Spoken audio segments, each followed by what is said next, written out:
ಭೂಪಟವನು ಹಾಸಿ ನರರೆಂಬ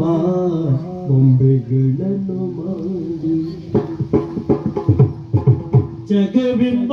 ಭೂಪಟವನು ಹಾಸಿ ನರರೆಂಬ ಬೊಂಬೆಗಳನ್ನು ಮಾಡಿ ಆಡಿಸುತ್ತ ಕುಡಿಸುತ್ತ ನಗಿಸುತ್ತ ಅಳಿಸುತ್ತ ನಲಿವ ಜಗದ ಸೂತ್ರಧಾರಿ ಈ ಲೋಕ ಜೀವದ ಬಂಡಿ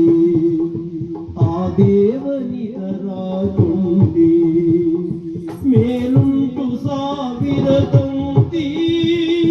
ಮೀಟೋ ನಿಗದರ ಚಿತ್ತಿ ನದಿಯೊತ್ತು ಗರಿವ ರೀತಿ ಕಡಲನ್ನು ಸೇರೋ ನೀತಿ ಬಾಳು ಬಯಲು